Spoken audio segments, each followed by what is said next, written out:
Allir þættir samstæðuverinnar eru á YouTube.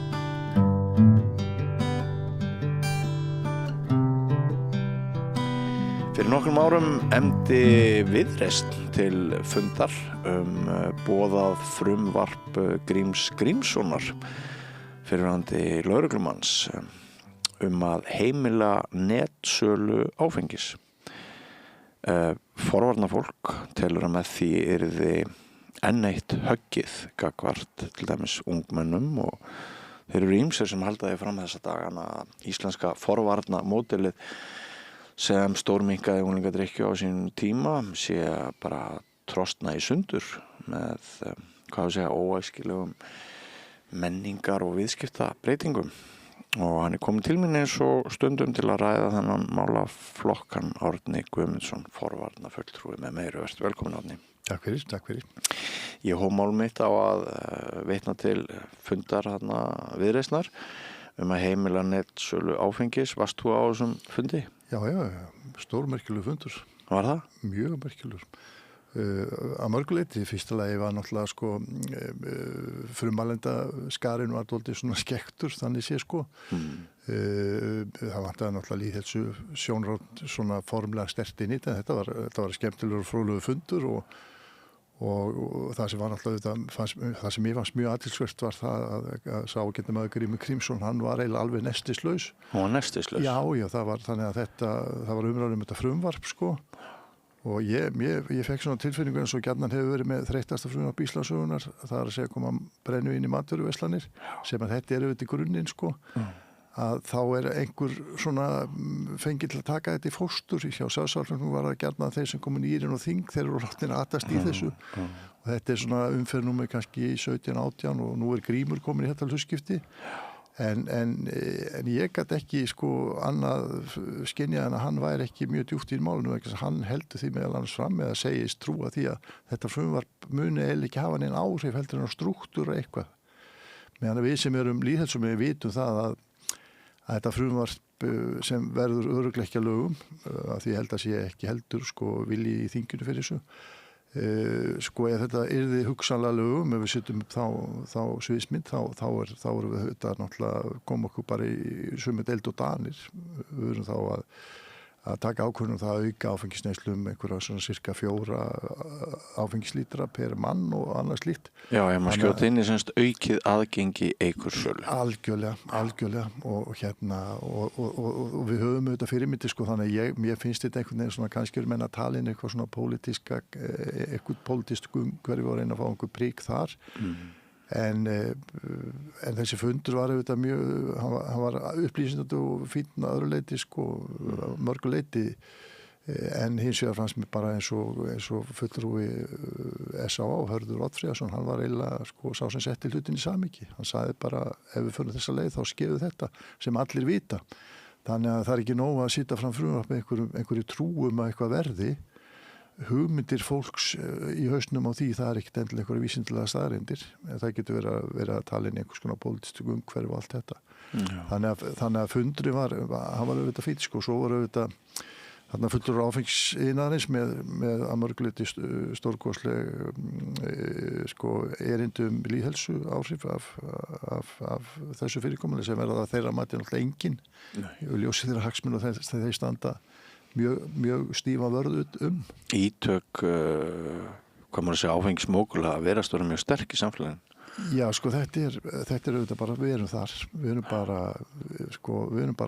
erum bara í baráttu gegn fyrirtækjum á markaði sem vilja bara fá nógu mikið pening og græða sem mest og mörg þeirra ekkert láta svona siðferðilega standarda og réttindi barn og ungmenn eitt trufla sig. Nei, við sáum alltaf daginn í Kastljósi hvernig var stilt upp einhverju sprútsala gegn doktor í lýðheilsufræðum og eiginlega bara látið eins og áfengi væri bara sojabrauð. Já, og það var dálítið fróðlegt nú er þannig að ég var nú einhvern veginn í útvarpsviðtali að ræða við innflytjanda eða forstjóra í fyrirtæki sem nú lögfræðimenntaður, hann vildi ekki ræða einföld áfengislöggjöf í mig, en svo hafa þessir drengir sprottið fram núna undanfara og skrifa hverja vísindagreinin og fættur annarri í fjölmiðla sem hafa verið svona eftir bók áfengisiðnaðarins.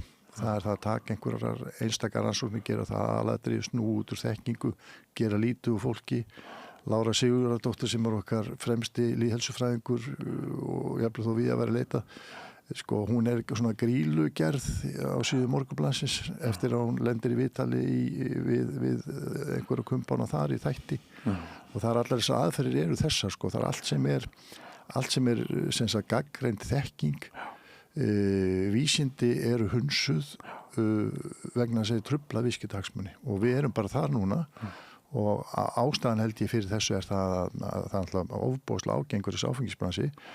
Ég held að óróin sem er núna, hann er fyrst og fremst vegna þess að sennilega mun sko falla dómur í vor í undirrétti ólögmæti netsölu áfengis.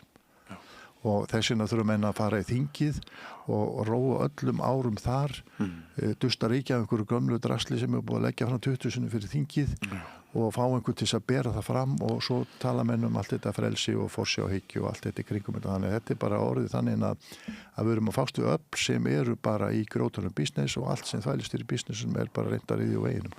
Og pólitíkus er einhvern veginn á þeim stað að þeir halda að ef þeir hamli gegn þessari þróun þá bara missi þeir atkvæði. Algjörlega algjörlega og ég sko maður er velta fyrir sig stjórnmálamönnum þetta er stjórnmál flókin það er flóki fyrirbríð og það er alls konar hagsmunir í samfélagi sem takast á og þetta er allt saman svona samfélagi er alltaf í átökum einhvers konar en við höfum haft svona konsensus eða sáttum ákveðstum fyrirkomulag núna er við dálítið komin við erum komin aðeins út af kantir með þetta alls saman ég var fyrir miklum óbyrjum núna til dæmis þegar að Reykjavíkborg einhverju stjórnmálamni í borginni samþykja það að leyfa vinnuvettingar á íþróttavöllum og þetta er bara einn lífur í allar þessi baráttu menn eru ekki endilega að berjast fyrir breyttu fyrirkomulegi heldur menn bara í stríð út allt og menn allar sér að koma áfenginu hérna inn á sem flestum stöðum. Já, og þetta er mjög áhugaverð, bara ég vil segja menningarbreyting, hvernig við blöndum börnum og áfengi saman og venjum börnin við það að áfengi sé eðlilegur hlutur, jafnvel í íþróttum og jafnvel í svona í, hvað maður segja, helgustu vígum, sko.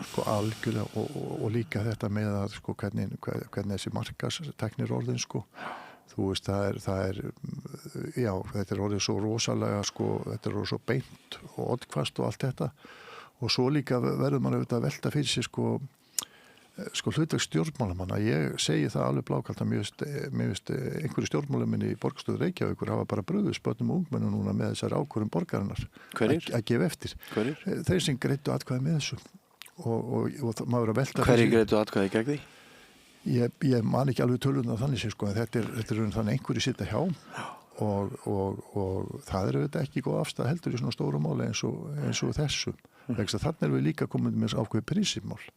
Þegar prinsipið er farið þá breytist margt. Það sem er dálítið sérkennilegt í þessu, ég get tekið til mis bara Reykjavíkurborg hefur frábæra lýðheilsustefnu. Heilsuborgin Reykjavík þar sem er fínt kafli það hvernig á að venda unglinga að búa til fínt og gott umhverfi fyrir ungviðið og þetta er bara yndislegt plagg unnið vonandi af heilum hug sumt af því fólki sem vinnur þá vinnu það tekur þátt í því að samþykja það að setja brennuvínin á íþróttavölli setja sem sagt áfengi inn í umhverfi barna og ungmenna íþróttastarfið. Eitt rekst á annars horn.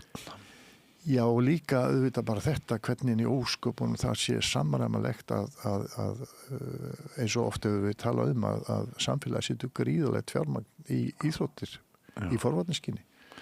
Þetta eru milljarðar. Við erum að lesa tölur fleiri milljarðar sem ríki og borg setur í íþróttamál vegna þess að það hefur mikla þýðingu fyrir samfélagi að hafa alveg íþróttastarf, forvarnarstarf. Að við séum komið áfengisbransan á kantinn, selja á leikjum, gera umhverfi barna og ungmenna sem sagt ekki lengur örugt, búa til áfengiskúltúr í kringum þetta yndislega starf sem íþróttahreyfingin er öll í öfn að vinna. Þannig erum við komin bara út í móa. Já, við erum komin út í móa. Og hvað sem líður öllum þeim gæðastundum sem margir eiga með áfengi við hæfi á réttum stöðum og réttum tímum þá kom það fram á læknadögum daginn að tjón samfélagsins vegna áfengisneyslu eitthvað á annað 100 milljarða á ári. Þannig að það ekki eins og að það sé tæk umræða að horfa bara á gleðistundurnar og hvað maður segja jákvæð áhrif áfengis. En sko það líka hverju leiða umræðina. Það þeir sem peningana. Það greinaflokkur, þetta greinaflokk í Morgunblaðinu núna þetta allt sé hipp og kúl og viðskipti og allt þetta. Þannig að við erum líka dálítið þessi barátt við normalisinningur og annað slíkt. Akkurat. Og svo má náttúrulega taka inn í þetta líka sko eins og kom fram í umræðan í borgarstjórn Reykjavíkur þá segir einhver þarf alltaf að vera leiðilegt. Já, það að þú drepa partíið. Já, og ég fór að hugsa sko á fólki, sko ég mikið á íþróttum, hefur sjálfur verið forsvarsmaður í íþróttafélagi og unni mikið sjálfbóðstarf í íþróttahreyfingunni. Já. Og ég hef miklu ánægð því að fara á kappleiki og geri það að gjarnan og og þá fyrir mér að hugsa sko þarf alltaf að vera leiðilegt, þá fólki í því að vera bláedru og horfa og leiki með fjölskyldun sinni eitthvað slíkt. Edru og jafnt og leiðilegur. Það eitthvað slíkt sko. Hvað skilabáður það? Já sko og þá þarf maður líka velta fyrir sér þessu sko á það að vera eitthvað norm. Á það eitthvað norm að tengja þetta saman. Áfengisbransin segir þetta vegna þess að þeir selja svo mikið áfengi, græða svo mikla peninga. Það þeim í haga þessi ímynd verði við líði? Algjörlega, og svo má náttúrulega taka annað sjónarhorn í þessu ef við tökum sko, ef maður fer aðeins út í svona viðskipta sjónarmið, getur það verið forsvaranlegt að sko að íþróttafélag reki áfengis sem sagt sölu í samkeppni við veitingahús hverfisins. Niðurgreitt sem sagt þá vorum við að tala að menn eru með niðurgreitt í starfsemi í húsnæði sem að við höfum byggt hérna samfélagið að selja sko áfengi á stað sem mjög sem sagt viðeigandi að hafa áfengi í samkeppni við eitthvað vertshús í hverfinu.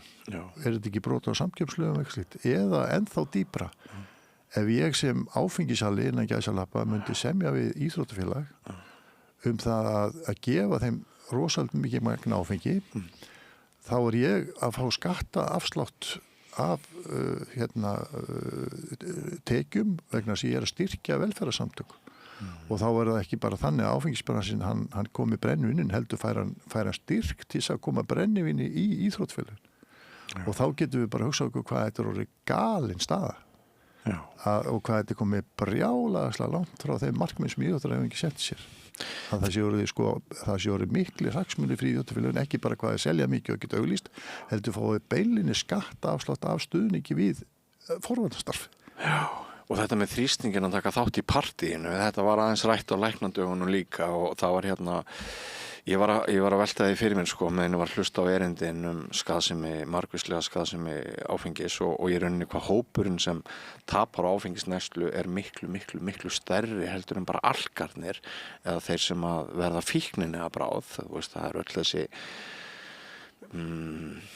þessi heilsufarsvandamál, það er öll slísin sem að verða af áfengisneyslu og allt það sem sko, það var einu sinni sagt að það voru alkarnir sem kemur órið á brennivinnið en sko myndin miklu flóknari, það er ekkert til lengur samkvæmt vísindalegum skilgreiningum sem heitir hættulaus eða jákvæð hófleg áfengisneysla og svo framvegis og í þessu snúningi öllum og þegar ég var að hlusta á þetta þá svona fór ég að velta því fyrir mér að við sem erum til dæmis í hópi fjölmiðlamanna þó að reyna að benda á allar hliðar málsins maður einmitt fær á sig þennan stimpil að maður ekki að taka þátt í partíinu, maður full á móti og af því þú hefur til dæmis oft verið núna í spjalli við mig hér á samstöðinni þennan málaflokk færð þú ekki líka bara ofta að heyra út í bæ að þú sért full á móti, þú sért að drepa stemninguna, þú sért leiðinlegur? En ekki mikið að því leitinu. Ekki mikið? Nei, en að öðru leiti sko að því að fólk sko, ég finn það hins vegar núna sko, maður finnur núna fólk byrjað að spá aðeins. Já. Sko að því að þessi mynd sko að þetta sé allt saman hipp og kúl og gaman ekki svo lýsi. Ég meina móðir sem fer með barn á íþróttakapleik og lendir í því að barni fær innihald úr einu bjórglasi yfir sig út af því að það einhver að fagna í stúkunni. Það eru svona dæmi sem maður fær.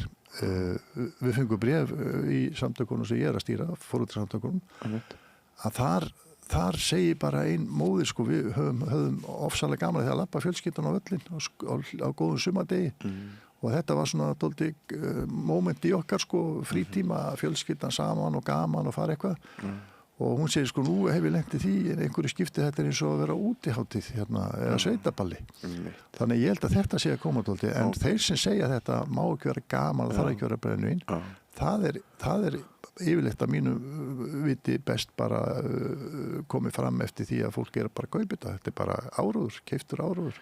Ég held líka bara að ítök áfengis framleiðenda og bransans í fjölmiðlum séu miklu meiri heldur en áttum okkur á. Ég held sko að það sé alls konar sporslur bara undir borðið og þessi þrýstingur á fjölmiðlafólk eða hvati til að tala ekki neikvætt áfengi og strika yfir neikvæðri hliðar umræðunar og við bara hoppa einhvern veginn öll á frelsisvagnin og tala okkur upp í það að þetta sé alveg ótrúlegt að við getum ekki skipt við hvaða netbúð og hvaða smáríki sem í heiminum og bara búm fengið áfengi 1, 2 og 3 og hver verður nú bara að bera ábyrgð á sinni eigin heilsu og jafnvel fara nú menn aftur til jafnvel heyri maður það 17, 18, 19 ára krakka sko sem hafa ekki áfengiskaupa aldur að þeir eigi að vera björgum búnir til þess að bera ábyrgð á eigin heilsu. Þessi þrýstingur mér finnst hann vera nýlegur og ég held að hann hafi aldrei verið eins mikill. Já, svo þetta kerfi, sko, eins og komur nú, þetta er orðið glórulis vitlis, sko, það eru dæmum 13 ára, 14 ára krakkar sem kaupa á þessu netsölum og öðru slíkur. Því andaði Ólafur Stephensen þegar þeir voru þarna 2 í rökræðum með mér daginn. En hins vegar höfum við bara dæmi það, bara sannarlega dæmi, sko. En í sambandi við, sko, í sambandi við þetta allt saman, í sambandi við þrýstingin og allt þetta, þú skrifaði nú mjög góða bók, Besti vinur Aðal. Já. Sem ég held að sko, hún er afar umhugsunarverð og í því samhengi þá dettur mér í huga að ég fór fyrir einhverjum árum bara af sko þá fór ég á kosningaskrifstofur í prófkjörum í einhverjum flokkum og tók bara hring og það var í fyrsta leið bara til þess að kanna sko umfang áfengis og þetta var mjög óvísindalegt, ég bara kíkti hingað og þangað og þá sá ég sko á mörgum svona kosningaskrifstofum þá var mikið áfengi eða semst var bara á einu stað var bara eins og var í hálfu lager sko einhverja bjórsölu sko út í bæ og það var semst að greinilega það var veitt áfengi sem það er að diskutera það hvort að það sé hæf og allt þetta en svona grunninu þessi sá að þegar maður fór að kíkja síðan á uppgjör viðkomandi stjórnmálamanna þegar þurfa að gera upp frambúðin, þá þurfa að skila skýrslu til ríkisendurskoðunar sem opið plagg og þá fór ég svona handa og fór að kíkja á uppgjör viðkomandi stjórnmálamanna gagnvart styrkjum og ég gat hvergi sér stað til dæmis að viðkomandi áfengissalar eða umboðsaðilar væri getið sem styrktaraðilega viðkomandi. Þannig að það er greinilega keyrður einn kass og bretti og einhverju dóti til einhverja ungra stjórnmálamanna. Já.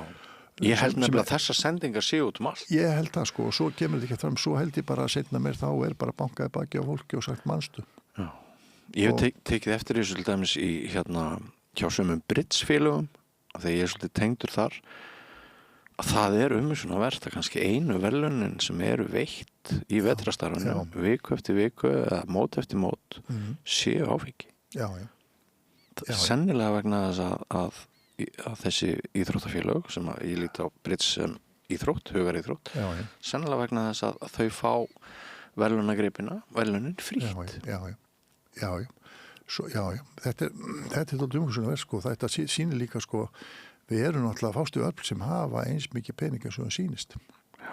Á móti okkur sem erum í forvarnarbransunum sem mörg af okkur erum að gefa mestan part af okkur vinnu og njótum mjög óverulegra opinbera framlaga til starfsemi. Og var hann mjög næm fyrir markaðs auglýsinga og kynningastarfi það bara því meira sem þú auglýsir áfengi því sýnilegra sem það verður því meiri drykkja einmitt eins og við fórum yfir áðan. Já, svo líka bara koma fram núna kannanir sko, það líka hvernig áfengisbransi vinnur sko. Ég var bara núna í gæra fyrir þetta, þá rakst ég á rannsókn frá 24 að 5 það sem að menn tóku þessar herferðir sko áfengislausa systemið og vörumerkin. Það að segja vera ekki með kannski alveg glenna fram hérna áfengu tegund heldur hafa mjög svipað merki, hafa bara merki og allt þetta, en mjög svipaðar umbúður í 0,0 og þetta hafa margir í áfengisbransunum gert og það kemur bara ljóst að það virkar bara nánast eins og hverjum áfengisölsing. Af því að varan sko óaðkennileg og svo líka þessi sem að þessar pælingar áfengisbransans það að þetta alltaf á þín ábyrgð. Já. Eins og þessi herferð drinking responsibility sko responsibility drinking hún gerir alltaf ráð fyrir því að þú sko sért hinn seki í veikindunum þegar þau koma á sama tíma fyrirtækin eru að auglýsa sína vöru alveg gengdalaust í kringum herferðir það að þú berir ábyrgð á því að drekka vöruna þeirra. Þannig að þeir séu bara algjörlega saklusir í því. Já. Ég held að það sé ekki tilviljun að Viðreisn teflir fram Grímssyni í þessu máli. Maður með mikinn trúverðuleika hjá íslensku þjóðinni, þekktur á störfum sínum og baráttu sem lögreglumaður. Þetta sko leynt eða ljóst, þá verið að reyna að breyta samfélaginu. Það verið að reyna að breyta hugsun okkar og hegðun með því að planta inn nýjum hugmyndum áfengisneyslu. Þetta á öllum vígstöðum og vel að merkja þótt við ræðum málin með þessum hætti hér þá erum við ekki að segja að það sé ekki fjölmörg tilvik þar sem gaman sé að fá sér í glas og áfengi ekki fullum rétt á sér í samfélaginu bara svo maður ítrykki það nú en íslenska forvarnamódelið sem ég réttir að binna á þarna í inngangnum það dautt? Já, ég ekki dautt, það náttúrulega sko fullt af fólki að vinna á miklu heilundum. Það í lífshættu? Já, sko það náttúrulega þegar að stjórnmálamenn bregðast. Þeir bregðast bara eins og sko þó að menn séu einhver orðasalat það þetta verið rosalega sko mikla takmarkanir á hvernig íþróttafélög mega að selja áfengi og allt þetta. Þá bregðast stjórnmálamenn þarna skyldum sínum sem eru fremstar við almenning. Og að mínum að þá eru skyldur okkar í samfélaginu ríkastæka hvað börnum og ungmennum og við verðum að geta tryggt þeim einhvern umhverfi sem boðlegt og uppbyggilegt og þarna held ég bara að stjórnmálum hafi bara brugðist og látið undan þrýstingi sem fyrst og fremst ekki frá almenningi hann frá viðskiptahagsmunum talandi sko Grím Grímsson sem mikill ágætismaður og virtur lögregluþjónn. Ég tek alveg undir með þér að ég var dálítið hissa að hann væri andlit þessa frumvarps. Og ég held að sé akkurat þess vegna sem hann andlit þess frumvarp vegna þess að eins og var að segja hann og þá var hann ekkit sérstaklega mikið inn í þessu málum þegar hann að kynna þetta á þessu fundi og virðist.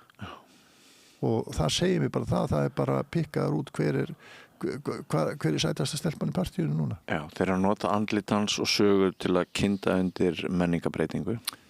Algjörlega, og þetta svona vinnur áfengisbransin. Hann vinnur bara svona. En hvað varðar þetta forvarnamódel? Ég er að spyrja heilsu þess. Það í hættu? Já, algjörlega. Sko, vegna þess að sko, reyndar að koma, sko, það að koma, ég finn það sjálfur, sko, því nú ég búin að vera, og við sem erum í forvarnarsamtökum, við erum búin að lemjast lengi í þessu.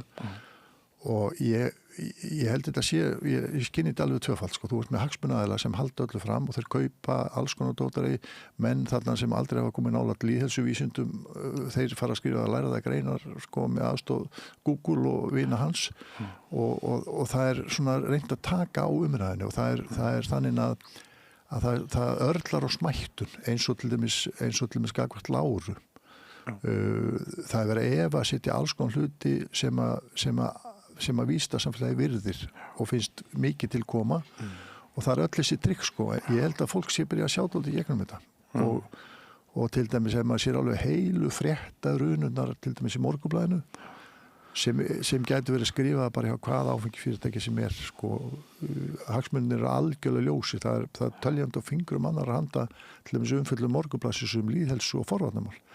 Módeli íslenska, það byggir á því að það eru allir að íti sem átt. Það byggir ekki á því að opna brennivín í íþjóðleikvöngum, það byggir ekki á því að selja brennivín í búðum, það byggir á allt öðrum þáttum og að því við höfum stundum verið að tala rannsóknir, sko allir signalar úr umhverju unglinga eru rauðir og ég eiginlega alveg viss það að næstu rannsóknir með svo íslensku aðskilsrannsóknir verða í aðra átt, reyndar voru menn að tala það gæti verið dálítið skekkja í þeim gögnum þar sem að það dálítið mikið brottfall þar voru miklu meira brottfall í rannsóknum heldur en var til dæmis að rannsóknargreiningar að gera sambærilegar rannsóknir. Færri svarendur? Ertu það færri svarendur? Færri svarendur, til dæmis skólinn til dæmis að rannsóknargreiningar að byrja, þá eru skólinn mjög svona heilstæður. Nú eru komin alls konar sérúrræði og alls konar hlutir, þannig að í skólunum orðin svona tiltekinn hópur, þeir sem eru fyrir utan munstrið, þeir eru kannski ekki inn í því hefbundna skólakerfi. Þú nærið ekki til þeirra í svörum sem skildi. Og það þarf auðvitað, og svo þarf líka beita það þarf beita mörgum aðferðum við að fá einhvers konar niðurstöðu í þetta. En í grunninum það þannig að þessi hugsun sem við erum þekkt fyrir, að allir í þessum átt, hún íþróttafélagin að hluta til, hún að bregðast því miður.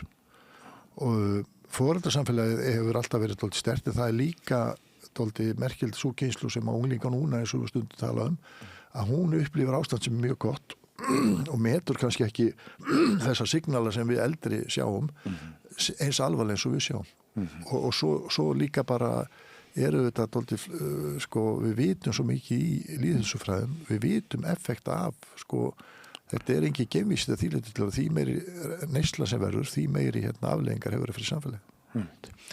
Rétt í lokin Árni, mér skilst að Hörður Ottfríðarsson, ráðgjafi hjá SA á þessum fundi sem við hófum tala okkar hafi sýnt með einhverjum hætti fram á að frumvarpið umrædda hjá Virðist sé ekkert annað en ávísun á verulegar skattahækkanir og eða niðurskurði í almannaþjónustu. Já, þetta bara skattahækkanir frumvarp. Hvernig? Og það þýðir bara það allir með sig, ef við tökum þetta, við höfum bara líkun sem sýna það að áfengisneysla í samfélaginu við það að fara út í, ef við færum að ýtust óskum áfengisinaðarins, þá færi neysla upp svona 4 áfengislítra per personu og það bara vitað á bakvið hvern svolítið lítir í neyslu, það kostar samfélagið einhverja milljarða. Þannig að í raun og veru þetta undelda flokkur sem berjast fyrir svona skattfrelsi og aðhald sem skattastefnu skuli koma með eitt mesta skattahækkunum frumvarp Íslandssögunnar. Já. Það eru langt flestir flokkar á Íslandi að verða eins og Sjálfstæðisflokkurinn sem talaði áratugum saman fyrir frelsi í þessum málum en hlaut ekki brautargengi vegna andstöðu. Já, ég held að sé bara, þegar fólk kíkir bara á þetta alveg kalt, bara horfir ofan á þetta og sér, þá eru mesta verðmætasköpun samfélagsins að hlúa börnum og ungmennum.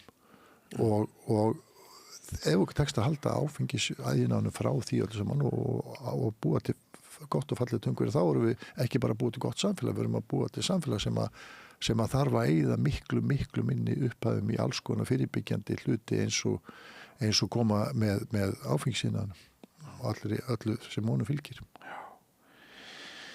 Árni, við komumst ekki lengra í dag en það kom gestur í fyrradag til mín og honum fannst að þú ættir að fá fálkaorðina fyrir baráttu þína í þessum málum. Hann sagði það við mig, mér finnst Árni að þetta fá fálkaorðina. Nú ég margur, við erum mörg, þannig að þó að ég sé svona ákveð andlit, þá þetta fullt af góðu fólki sem að vinna saman í þessu. En auðvitað ánægilegt að fólk gefi því gaum sem við erum að vinna að. Já. Þannig að fyrir það með það klátur. Og það kittlar mann alltaf að einhver stingur upp á þegar maður fáið fálkaorðan. Já. Kæri þakki fyrir spjallið. Sömuleiðis, takk. Og kæri þakkir til ykkar hlustendur og áhorfendur. Við segjum þetta gott í kvöld. Sjáumst aftur annað kvöld 8:00. Við sjáumst ekki, hvaða dagur þetta? Er ekki 5. dagur? það er miðvikudagur. Já, við sjáumst aftur annað kvöld klukkan 8 við Rauðaborðið og takk fyrir samfélgina í kvöld, takk allir gestir, takk viðmælendur, takk tæknifólk, takk þeir sem deilið efni okkar, takk þeir sem hafi farið inn á vefslónasamstöðin.is og hakað við hlægilega lágt áskriftargjald eða stuðningsframlag aðeins 2.750 krónur á mánuði. Þið getið greitt meira, þið getið greitt tvöfalt eða jafnvel fjórfalt ef þið eruð aflögufær en án sem sagt ykkar styrkja og stuðnings getum við ekki starfað en við gætum starfað mjög blómlega með því að fá aukinn stuðning frá ykkur. En ég heiti Björn Þorláksson og þetta gott í kvöld, verið sæl. Segðu það á Samstöðinni. Samstöðin í eigu hlustenda, áhorfenda og lesenda. Sláist í hópinn og gerist áskrifendur.